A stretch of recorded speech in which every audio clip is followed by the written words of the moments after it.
Ya, Assalamualaikum warahmatullahi wabarakatuh. Waalaikumsalam warahmatullahi wabarakatuh. Di hari ini saya bersama Pak Reza selaku dosen dan juga kawan saya Kang Irfan. Kita di sini akan membahas podcast tentang pengenalan dan framing teoritis tentang bank sampah di perusahaan Unilever. Di sini kita akan membahas bagaimana bank sampah dapat menjadi bagian penting dari strategi CSR. Khususnya dalam kerangka ekonomi sirkular, kita menjadikan Unilever Indonesia sebagai studi kasus karena perusahaan ini adalah salah satu pionir implementasi tanggung jawab produsen atau IPR di Indonesia.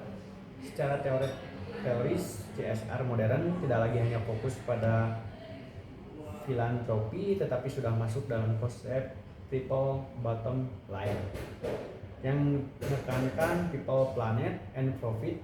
Dalam konteks ini, bank sampah berfungsi sebagai jembatan antara perusahaan dengan masyarakat sekaligus lingkungan. Lanjut.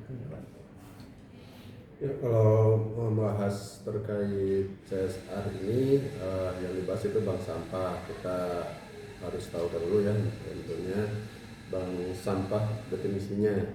Kalau berdasarkan informasi yaitu bank sampah adalah model pengumpulan sampah yang berbasis komunitas, ya di sini masyarakat ya maksudnya, di mana masyarakat ini bisa memilah dari rumah. Kemudian dari hasil memilahnya itu sampah yang bisa disampaikan ke bank sampah itu kemudian ditabungnya karena bernilai uang, dan itu akan mendapatkan insentif ekonomi bagi masyarakat. Dan model ini diterapkan secara luas di Indonesia, dan Unilever ini sebagai salah satu pemain besar ya, terutama mengintegrasikan rantai sirkular, utamanya produk dari Unilever itu utamanya itu sebagian besar plastik gitu Pak. Mungkin ada tambahan mungkin dari Bapak kan? Secara CSR gitu. Iya. Di sesi sebelumnya kan kita udah ini tadi Reptolino ya, bahwa memang konteks sustainability ini apalagi dengan pilar-pilar yang tadi disebutkan di awal memang menjadi konteks yang strategis bagi komunikasi perusahaan ya. Jadi bagaimana perusahaan itu turut ikut andil dalam membantu menjaga lingkungannya gitu, terutama sekelas Unilever yang memang itu kan perusahaan besar ya, bahkan boleh bilang raksasa juga sih sebetulnya kalau Unilever ya, sekelas Unilever ya gitu.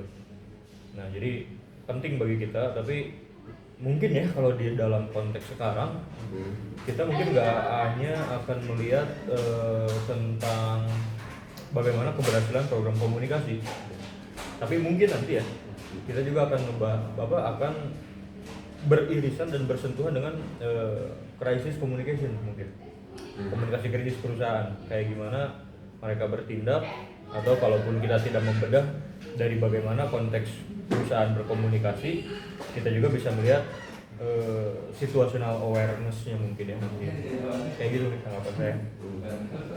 Ini secara alasan FPR ya Pak, dalam teori FPR, perusahaan tidak hanya bertanggung jawab memproduksi dan menjual, tetapi juga wajib memikirkan jejak sampah setelah produk digunakan. Jadi tanggung jawab produsen itu tidak berhenti di supply chain, tetapi harus berlanjut ke post consumer waste. Nah jadi itu kan di atas kertas ya, tapi kan kenyataannya kita menemukan anomali sebetulnya. Anomali di sini itu secara realitanya ya. Di atas kertas kan memang berdasarkan peraturan undang-undang gitu kan, dari kewajiban perusahaan untuk menjalankan program CSR ya gitu, apalagi yang memang dia walaupun perusahaan itu multinasional gitu, tidak hanya ada di Indonesia, tapi ketika dia ada perusahaannya di negara kita, tentu dia akan ikut regulasi negaranya ya, negara kita berarti gitu kan. Dan jelas memang ini kan ada aturannya di undang-undang gitu, ada peraturan di undang-undang untuk konteks CSR perusahaan ini. Tapi kita lihat anomalinya. Anomalinya itu adalah bahwa ini kan bank sampah ya. Di sini mah mungkin beda sama episode tadi Kang Irfan. Episode sebelumnya Bayu dan Mawar itu memperlihatkan bagaimana kesuksesan program Astra gitu. Dengan referensi itu udah lima kayak gitu ya. Kesuksesan Astra. Nah, kalau sekarang mungkin kita melihat anomali kayaknya ya. Anomali, oke lah, bank sampah ini jadi satu program yang berhasil gitu. Tapi di balik itu semua, kita juga lihat bahwa Unilever juga sebagai produsen sampah plastik terbesar. Ya, itu nggak bisa dipungkiri ya kan gitu kan. Jadi kan ada anomali nih. Satu sisi dia turut bertanggung jawab terhadap isu lingkungan, tapi di sisi lain juga masyarakat semakin peka dan semakin kritis juga melihat bagaimana perusahaan raksasa sekelas Unilever menjadi produsen terbesar sampah plastik pula gitu, yang memang sampah itu kan sulit didaur ulang ternyata gitu ya gitu. Nah, ini kan konteks yang berharga untuk untuk kita lihat dalam kajian corporate social responsibility seperti ini gitu. Tanggapannya mungkin gimana tuh? Ya, kalau sepandangan saya gitu Pak ya, dari bank sampah yang sudah diklaim sama Unilever ini menurut informasi itu sampai 4.000, tapi dalam tanda kutip itu bukan bentukan dari Unilever. Yang dari informasi yang saya cari di mana itu hasil dari dorongan, karena kutip dorongan dari yayasannya yang membentuk satu bank sampah agar jadi program CSR itu jalan gitu. Tapi dengan kondisi ya kalau kenyataan di lapangan kan secara kondisi masyarakat kan umumnya buang sampah itu atau plastik-plastik yang sebetulnya bisa didaur ulang dari rumah minimal untuk memilah saja, tidak ada kayak keinginan atau ini bisa dipilah dan bisa bernilai uang. Jadi tanggapan menurut saya itu CSR Unilever itu sendiri ya belum pernah sih. Jadi memang harus perlu kayak edukasi juga lah, mungkin dari masyarakat dan tanggung jawab masyarakat perusahaan juga. Membangun kebiasaan masyarakat, ya saya setuju sih. Memang kadang bank sampah, memilah sampah ini kan konsep yang memang dari dulu udah diiklankan lah ya, baik sama pemerintah, jangankan sama perusahaan, sama pemerintah terutama. Tapi kan kesadaran kali ya. Kesadaran masyarakat. Yang itu loh Pak. Reduksi recycle-nya itu susah di tempati gitu loh Pak. Ya, susah kalau saya lihat reduce atau recycle juga belum tepat gitu Pak. Jadi masih ada yang kayak kesadaran masyarakat kan gitu. Yang saya lihat begitu, jadi konsep yang hebat. Contoh juga kan dalam tata kelola kebijakan di kita, di pemerintah itu kan mungkin ada beberapa pejabat politik yang studi banding ke luar negeri. Mereka melihat bagaimana anggaplah kota-kota maju, kota-kota besar di luar sana gitu ya, entah itu Jepang atau mungkin Copenhagen kalau sekarang yang banyak disorot ya oleh para akademisi, Copenhagen. Melihat bagaimana mereka membangun sarana prasarana, infrastruktur, kemudian mencoba menerapkan itu di kita. Contoh kalau di Bandung kan ada umpamanya Skywalk di Ciamplas. Nah, pada akhirnya memang satu sisi itu adalah produk kebijakan yang kreatif ya, ataupun inovatif ya, melihat gitu kesuksesan dari negara luar dan coba diimplementasikan di negara kita. Tapi ternyata kan tidak hanya sesederhana itu. Nah, inilah yang saya bahas di awal pertemuan Kang Irfan ke Bayu dan Mawar tadi, adalah kita harus memahami the art of situational awareness tadi gitu. Oke, ini berhasil diterapkan di Copenhagen, tapi masalahnya ketika itu diterapkan di Indonesia menjadi satu produk kebijakan yang malah tidak tepat sasaran pada akhirnya gitu. Karena bangsa kita belum siap untuk semaju itu. Atau contoh kalau di alun-alun itu kan ada ini ya parkir Oh, yang pakai mesin. ya, Nah, tap itu. itu kan pada akhirnya juga tidak berfungsi kan? tidak berfungsi Iya. ya. Banyak yang mangkrak juga kan itu di negara. Pada akhirnya masih lebih memilih cara-cara yang konvensional Ya, gitu ya. manual gitu ya. Atau ada lagi selain tadi ya, how to this. Kayak bis trans yang kayak gitu. Itu kan sekarang kita lihat malah bangunannya menjadi bangke semua. Iya, Jadi mangkrak. Jadi mangkrak ya. Tidak Enggak mangkrak berfungsi sih. dan tidak berguna. Iya. Kalau mangkrak mah kan ibaratnya bangunan setengah jadi. Ini mah udah jadi. Udah jadi cuman tidak berfungsi gitu. Tidak dipergunakan. Iya gitu. Nah ini kan berarti kita menghadapi realita dan dinamika situational awareness dari negara kita yang memang kita tuh harus tahu budaya bangsa kita sendiri. Termasuk tadi ya, maksudnya kalau kita kembali lagi ke sampah ya. Oke, itu kan 3R tadi adalah konsep yang memang seyogyanya harus mulai bisa kita terapkan. Tapi kan kenyataan di lapangan di tahap implementasi atau bahkan di tahap masyarakat itu kan waduh sulit ternyata ya gitu. Menyadarkan gitu ya. Menyadarkan hal seperti itu. Sampai kalau pernah dulu yang awal tahun sampai musibah kebakaran yang itu di Sarimurti ya, Iya. kalau nggak salah ya. Kabupaten Nah, Bandung. itu kan sebetulnya kalau yang saya lihat ada hubungan dengan bank sampah ini, ya itu buktinya gitu. Bahwa kesadaran masyarakat itu belum tumbuh, dan dari segi ya pihak dari pemerintah ataupun yang dalam hal ini siapa ya untuk perusahaan itu sendiri atau khususnya dalam hal ini Unilever ya mungkin yang kalau yang saya lihat di lapangan memang kurang juga, dan selain dari kesadaran masyarakat ya yang utamanya. Nah buktinya itu dari bank sampahnya memang sudah ada, tapi ya kejadiannya ya itu aja, sampah menumpuk sampai segitu menggunung gitu.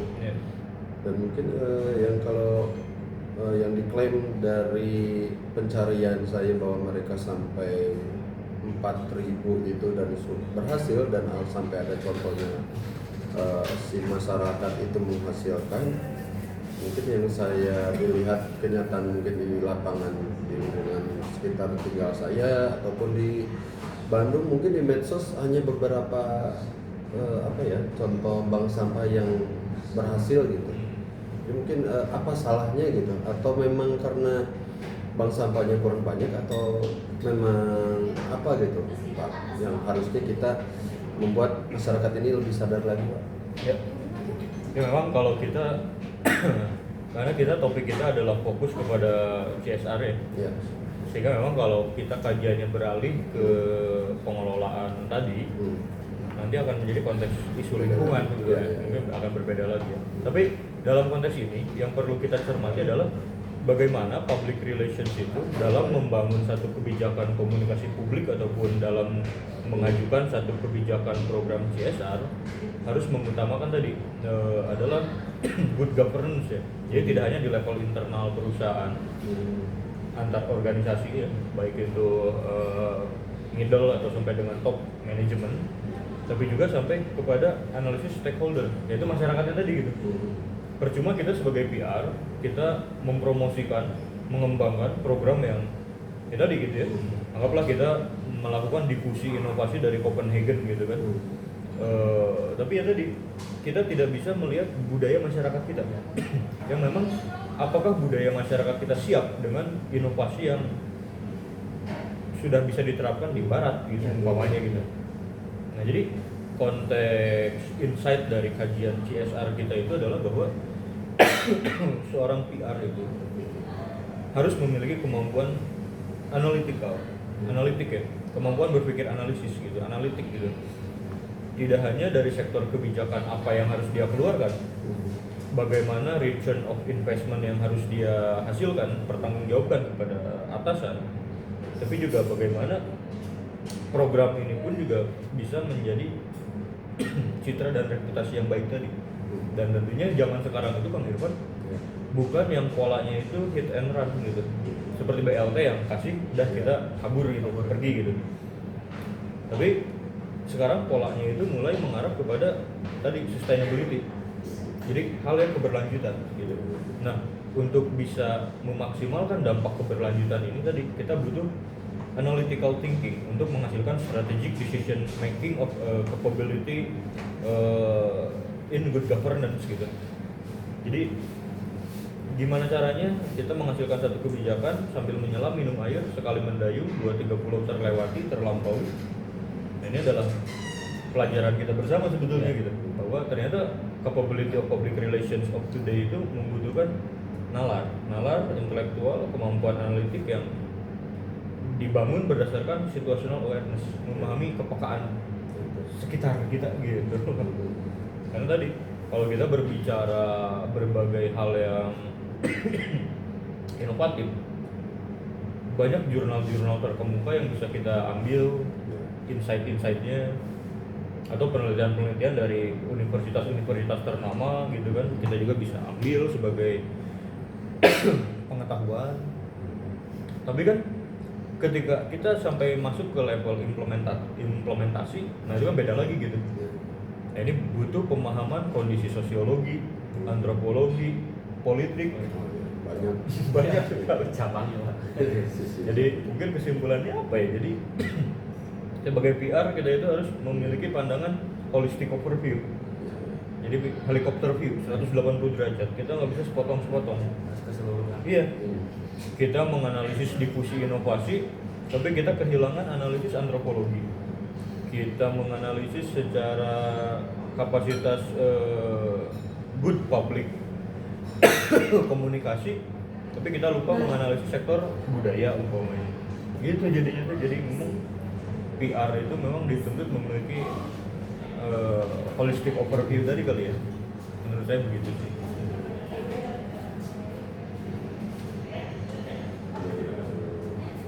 Secara tadi kan pandangan dampak ya Pak ya, kalau dari dengan adanya program CSR melalui bank sampah, ya mungkin untuk pandangan masyarakat, apa memang nantinya itu berdampak juga dari citra si perusahaan itu sendiri, atau apa memang akan menyadarkan bahwa ini sampah bisa bernilai lebih, atau bisa membuat masyarakat sadar bahwa sampah ini bisa dikelola dengan baik ataupun terjaga agar tidak buang sembarangan, atau gimana tuh Kak? Nah ini memang kebanyakan perusahaan ketika sudah melakukan satu taken kontrak kebijakan ya, baik membangun sarana prasarana, infrastruktur, tentu kan kewajiban pemeliharaan, kewajiban tanggung jawab dalam pengelolaan itu kan diserahkan kepada masyarakat. Bisa disebut hal seperti itu tetap menjadi hit and run. Simpen atau bikin, simpen, udah. Sisanya dikembalikan kepada masyarakat sekitar gitu. Nah memang ini adalah penyakit kronis ya, penyakit kronis, dan memang bukan hal baru sih Kang Irfan gitu kalau di Indonesia ya. Nah, maka dari situlah bagaimana caranya program CSR itu bisa menghasilkan keberlanjutan tadi, agar tidak hanya nempel lalu ya udah kabur gitu, tapi bagaimana agar itu benar-benar bisa menjadi dampak yang maksimal gitu. Dan ternyata kadang nggak usah yang keren-keren ternyata produk kebijakan PR itu. Tadi kan ketika di podcast sebelumnya sama Mawar dan Bayu, ternyata contoh seperti Goto ya, Gojek Tokopedia, mereka membangun membuat kebijakan CSR-nya itu adalah pemberdayaan mitra. Jadi meningkatkan human development capability atau index ya, human capital development-nya yang ditingkatkan itu. Jadi kan bisa jadi strategi reputasi yang bagus gitu ya. Jadi si mitra itu atau si Gojek tadi itu dibekali kemampuan PPGD. Jadi bantuan hidup dasar lah gitu, untuk kegawat daruratan sehari-hari. Karena kan mereka kan kerja di lapangan Bang Irfan. Jadi kan mereka cenderung sering mungkin ya menjumpai kejadian-kejadian yang konteksnya itu tidak terduga ya, kecelakaan atau mungkin apalah kita harus menolong gitu kan karena mereka ada di jalan. Nah, ketika mereka dibekali kemampuan seperti tadi, PPGD tadi, pada akhirnya tidak hanya mendongkrak citra dan reputasi dalam konteks kebijakan perusahaan, kebijakan publik. Nah, tapi juga bisa membantu juga seperti Kementerian Kesehatan yang memang membutuhkan tenaga cadangan kesehatan. Gitu loh. Jadi sambil menyelam minum air itu di situ gitu. satu sisi program CSR mereka sustainability, jadi mencek bahasa Sunda mana namanya Kang Irfan? Ulah mere eupan diberen teh kayulna gitu. Jadi tidak disuapin dengan mereka itu diberikan fasilitas, tapi diberikan pendidikan, didorong agar mereka berjiwa wirausaha mungkin gitu kan. Jadi dikasih kail agar mereka bisa mancing sendiri pada akhirnya, bisa mandiri nanti pada akhirnya gitu loh. Tidak kebergantungan pada tadi program-program bantuan ataupun program-program yang tadi lah gitu ya. Nah inilah potret dari produk komunikasi yang hari ini tuh harus banyak kita pelajari gitu. Kalau tadi saya contohnya gitu lah, sekali mendayung tapi 2-3 pulau tuh terlewati. Nah, jadi mungkin bisa kita bilang di atas kertas, di atas pemberitaan mungkin narasi yang mereka keluarkan adalah bahwa mereka telah sukses gitu ya. Ya mungkin kita juga bisa mengakui kesuksesan itu dengan pemberitaan-pemberitaan terkait bank sampah ini gitu ya. Nah, tapi yang jadi masalah juga tetap masyarakat pun hari ini jadi jauh lebih kritis. Karena kan bungkus-bungkus Unilever itu kan sampah plastik yang produk mereka mulai dari sabun, odol, apalagi banyak ya, banyak banget macam-macam. Jadi kan anomalinya gini, satu sisi mereka berbicara tentang menjaga lingkungan, satu sisi lagi juga mereka kan juga yang berpartisipasi melanggar mah ya, itu berpartisipasi dalam sampah plastik yang yang dibuang oleh masyarakat gitu. Kan anomali itu di sini gitu. Dan inilah PR juga harus aware bahwa masyarakat hari ini jadi kritis. Kalau Kang Irfan pernah ngikutin beritanya, saya lupa sih tahun berapa, tapi dulu itu Walhi pernah mengkritik bahwa di balik iklan kampanye hijau perusahaan, ya tadi gitu, tidak menutup mata masyarakat bahwa mereka lah produsen sampah terbesar kita juga gitu loh. Sampai bahkan karena ketidakmampuan perusahaan untuk mengelola good governance atau good image ya, goodwill ya, bagi masyarakatnya, ketika dikritik perusahaan itu ada pemberitaannya bahwa masyarakat itu membuang sampah di PT tersebut, Pak. Kalau pernah tahu beritanya dulu, itu ramai, sempat ramai gitu. Jadi perusahaannya itu dibuangin sampah sama masyarakat. Jadi dengan tagline, kami kembalikan barang daganganmu gitu ibaratnya gitu. Nah, ini kan juga, makanya tadi saya bilang di awal, ini pun menarik studi kasus ini untuk memahami bagaimana public relations itu bekerja dalam konteks how to handle of crisis communication. Itu kan komunikasi krisis tuh. Jadi kalau kita PR Unilever, waduh bagaimana ini kita mengelola tadi ya gitu. Saking kecewanya masyarakat gitu dengan mana nih tanggung jawab perusahaan kepada lingkungan tadi gitu. Tetapi Pak, kalau program bank sampah ini secara CSR-nya apakah akan berlangsung secara cepat atau lambat masyarakat itu sendiri? Misalnya kan kalau dulu juga ada pernah bank sampah di Kota Bandung, tapi itu berjalannya cuma beberapa waktu doang. Tergantung apa sih program pemerintahnya itu. Nah dulu pernah ada program bank sampah juga, tetapi tidak berjalan secara keseluruhan, tidak berlanjutnya tidak lama. Jadi masa pemerintahan itu beres, ya udah programnya itu tidak berlangsung lagi, terhenti di situ saja. Itu Pak. Ya tadi, memang kalau kita sudah sampai di ranah kebijakan, tentu itu bukan tanggung jawab perusahaan. Karena biar bagaimanapun di atas kertas perusahaan sudah menyelesaikan tuntutan kewajiban dari peraturan perundang-undangan sampai dengan kepatuhan sosial di negara kita gitu ya. Nah itu kan makanya PR juga harus, sebelum dia taken kontrak kebijakan itu, dia harus memahami situational awareness yang baik tadi, Revalino. Jadi apa? Yang memahami budaya masyarakatnya seperti apa. Jadi apakah program yang akan diteken oleh PR perusahaan itu akan bermanfaat bagi masyarakat sekitarnya, atau malah hanya menjadi ya buang-buang anggaran gitu. Dan itu harus jadi insight ya. Jadi insight dalam obrolan Sumar seperti ini tentang bagaimana PR itu harus juga memahami konteks sosial, budaya, lingkungan, kesejahteraan sosial, banyak sih, Bisa banget. hukumnya. Jadi konteks analisisnya benar-benar ini Detail ya, detail gitu. Kayak gitu. Ya tentu berlepas diri lah kalau sebagai public relations, dalam artian ya kewajiban kami sudah dilaksanakan.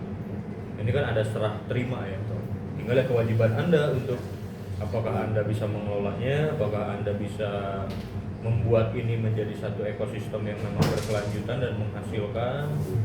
Ya kalau tidak ya tidak ada dosa bagi kami gitu loh kan, gitu, karena kami hanya sudah menggugurkan kewajiban kami sebagai perusahaan, gitu ibaratnya. Ya, itu yang menarik, yang kata-kata yang ya udah kita mah udah ngelakuin sesuai aturan gitu.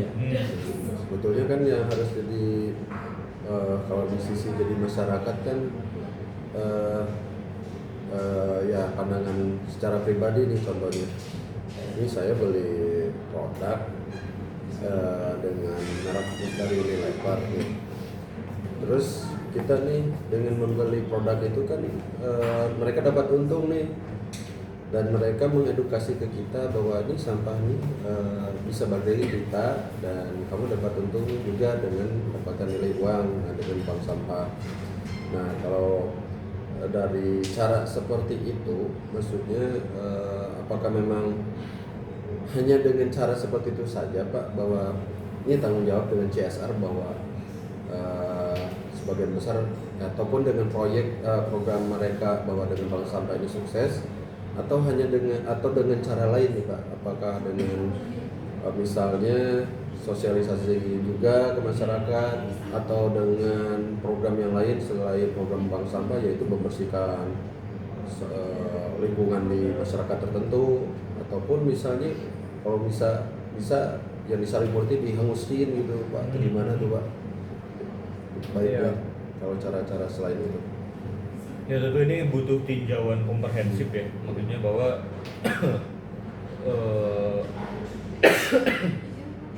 tentu kita sebagai apa ya sebutnya esoteris ya, dari perusahaan tersebut kan kita nggak tahu ya bahwa kebijakan seperti apa yang menjadi target capaian perusahaan untuk konteks CSR-nya gitu ya. Nah tapi yang bisa kita lihat hari ini adalah bahwa ada perusahaan semisal Goto yang memang dia juga bisa berhasil dalam mengelola atau membangun program-program keberlanjutan tadi gitu. Seperti tadi ya, ketika mereka turut juga membantu, anggaplah Kementerian Kesehatan ketika mereka itu melatih mitranya di pelatihan kegawat daruratan, sehingga kan membantu Kementerian Kesehatan untuk program tenaga cadangan kesehatan.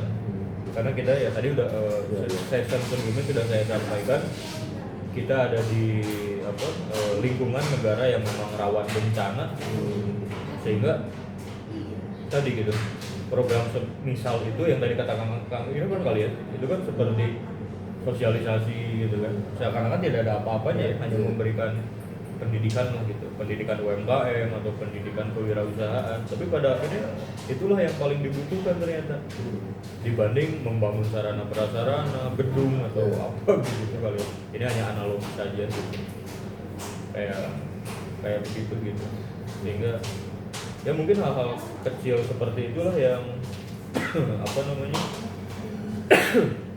hal-hal kecil seperti itulah yang bahwa PR itu nggak harus selalu glamor gitu dengan program-program besar gitu, enggak. Jadi kalau bahasa saya barusan itu tidak viral tapi vital gitu.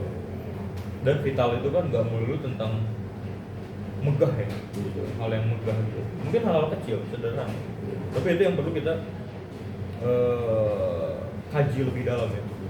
Kita harus membangun holistic overview tadi gitu, holistic overview agar kita bisa melihat kebijakan apa yang dibutuhkan, diperlukan, yang memang itu berdampak untuk keberlanjutan tadi gitu.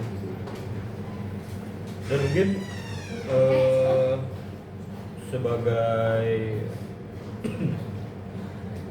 apa ya, sebagai penutup kesimpulan kali Kang Irfan ya, ini ada yang menarik nih. Ternyata pola CSR yang yang digunakan satu perusahaan internasional seperti Unilever, mungkin anggaplah Unilever itu dengan program hijau mereka, dengan program bank sampah daur ulang mereka di negara lain mungkin sukses ya, atau mendukung hak-hak LGBT umpamanya gitu kan. Mungkin di negara lain itu membuat citra dan reputasi perusahaan mereka itu terangkat.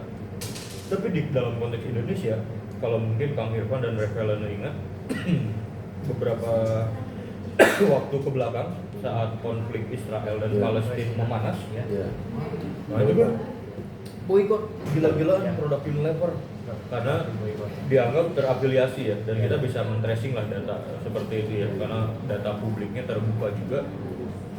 Nah ternyata program-program seperti itu tidak relevan ketika digunakan di konteks negara yang memiliki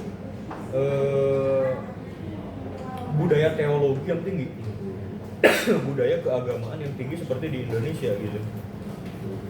Nah itu juga harus jadi tadi the situational awareness yang harus dimiliki para punggawa public relations gitu.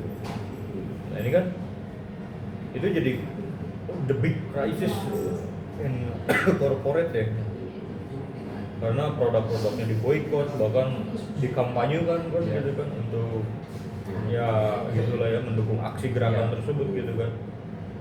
Ya walaupun tentu apakah akan mengakibatkan penjualan mereka menurun ya, mungkin di negara kita iya, tapi kan di negara lain tetap mereka menghasilkan sejumlah keuntungan gitu ya, gitu kan. Di negara kita untung, di negara lain ya mungkin ya di negara lain mungkin rugi, untung di kita mungkin rugi gitu kan. Ya itu nggak tahu lah, hitungannya ada lah ya, secara akuntan korporatnya gitu ya, perusahaan gitu. Tapi situational awareness yang bisa kita jadikan pelajaran itu adalah ya tadi, bahwa agama pun ternyata mempengaruhi kan konteks kebijakan publik yang harus dikeluarkan oleh perusahaan. Bahkan ternyata nggak hanya tadi kan, kalau saya banyak bicara tentang situasi politik, mungkin hukum, keamanan, atau mungkin konteks lingkungan, kita kan di negara yang rawan bencana tadi sudah disampaikan, atau konteks sosial, budaya. Ternyata ada satu yang lupa, yaitu apa? Konteks ideologi atau agama ternyata itu gitu. Nah ini bagaimana? Ini jadi apa? Tantangan analisis kita ke depan, bagaimana PR itu bisa membangun kapasitas holistic overview tadi gitu. Memahami dinamika masyarakat Indonesia yang oke lah plural ya gitu, tapi kan tetap kita ini berbasis dari agama gitu. Mau nggak Bang? Ini kasus nyata teman-teman yang CSR, krisis komunikasi Unilever karena isu boikot tadi ya, Israel Palestina ketika perangnya semakin memanas waktu itu ya. Kayak gitu, ini insight paling bagusnya tuh ini kalau ngomongin Unilever kan. Jadi agama pun ternyata terlibat ya. Nah gitu, harus menjadi satu simulasi yang harus kita pahami sebelum mengeluarkan kebijakan. Sebagai PR yang memang sedang belajar komunikasi corporate gitu ya, corporate communication. Itulah susahnya jadi PR ya. Mikirin itu kalau misalnya satu cara ini ternyata ada yang lain nih yang jadi hambatan gitu. Memang harus semuanya dilihat, dan salah satunya tadi ya contoh kasus untuk yang sebelumnya sampai viral, tapi yang anehnya lagi ke sekarang jadi biasa lagi gitu.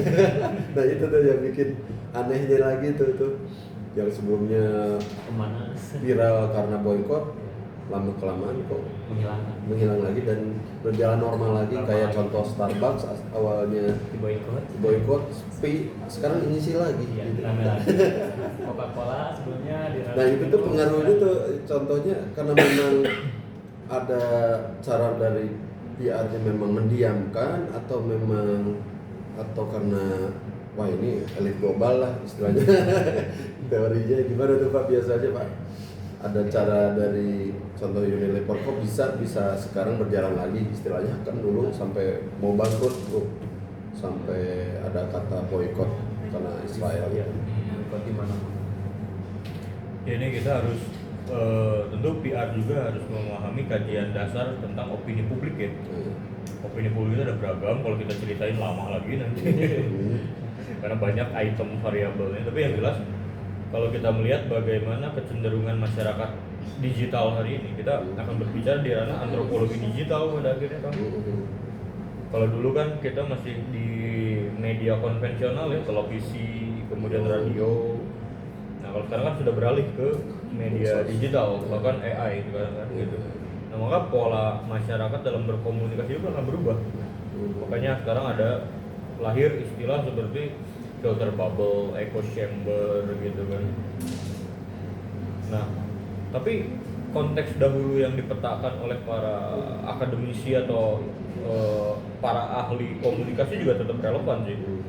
Karena dalam konteks opini publik kita tahu salah satu contohnya saja ya, ada yang namanya penggiringan opini gitu kan, menggeser opini gitu kan.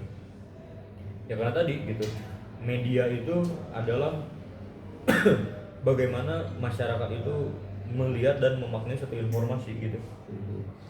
Sekarang banjir di Sumatera. Ya mungkin hype dan viralnya ya hari ini saja, karena kita hari ini sudah menjadi masyarakat post digital tadi ya, atau masyarakat digital yang memang terbiasa dengan short video gitu. Jadi konsentrasi kita pun juga tidak bertahan lama sekarang, sebetulnya mulai mengalami degradasi gitu. Termasuk juga dalam kemampuan kita memahami satu isu ya, mungkin dangkal ataupun juga tadi mudah teralihkan gitu. Mau bencana Sumatera aja bisa teralihkan oleh cukup itu Tumblr bisa lebih viral dibanding bencana 3 provinsi di Sumatera.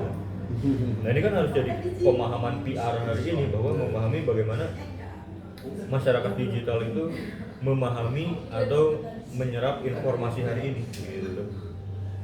Kayak gitu Kang Irfan.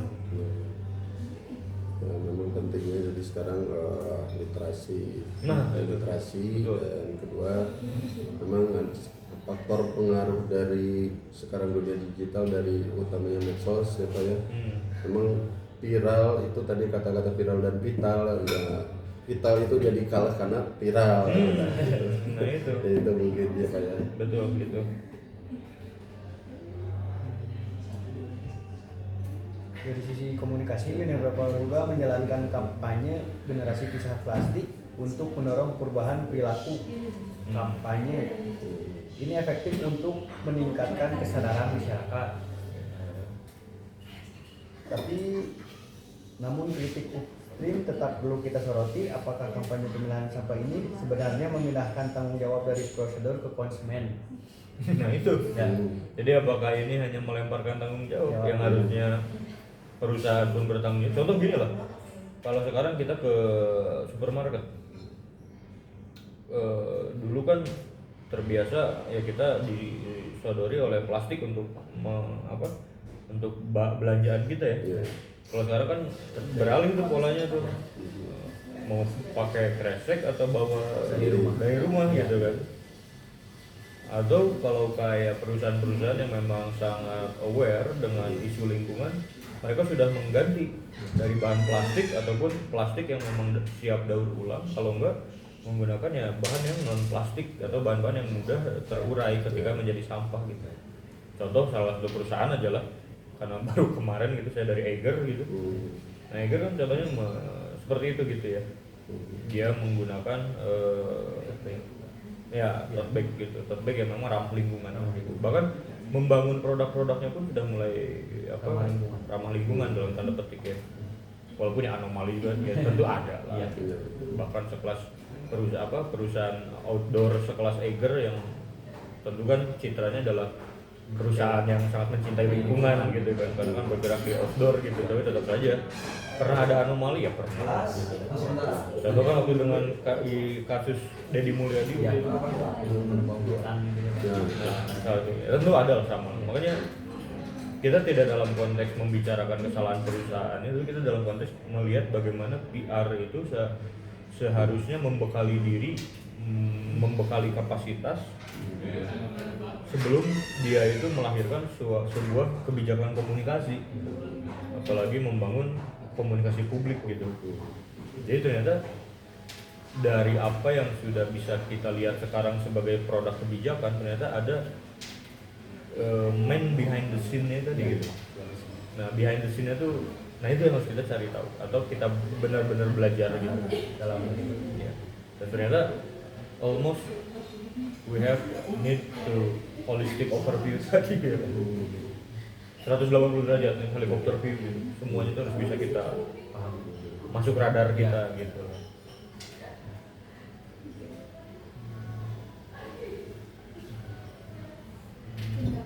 Dari kesimpulan semuanya, Pak, jadi kita belajar bahwa keberhasilan komunikasi CSR ini sangat tergantung pada akurat dan konsistensi tindakan. Pemberdayaan komunitas melalui bank sampah sudah menunjukkan hasil signifikan, tetapi industri tetap perlu memperkuat upaya pengurangan plastik. Bank sampah adalah salah satu contoh CSR yang proaktif, terstruktur dan berdampak. Namun kredibilitas perusahaan dalam isu lingkungan hanya bisa terjaga jika program downstream seperti bank sampah ditimbangi dengan komitmen upstream yang kuat, yaitu mengurangi penggunaan plastik baru dan beralih ke desain kemasan berkelanjutan. Ya, begitu. Gitu. Baik, ya demikian teman-teman pembicaraan kita bersama Pak Reza dan rekan. Semoga bermanfaat. Ya, tentunya bisa kita pastikan kesimpulannya bahwa PR itu ya memang peran paling penting dari sebuah program CSR atau utamanya perusahaan. Ya, jadi tameng juga apabila terjadi krisis. Ya, memang jadinya program CSR itu contohnya kasus dalam yang kita bicarakan bank sampah ini. Semoga dari pembicaraan ini membuat yang utamanya masyarakat sadar juga pengelola sampah dan mendorong juga perusahaannya bisa lebih maksimal.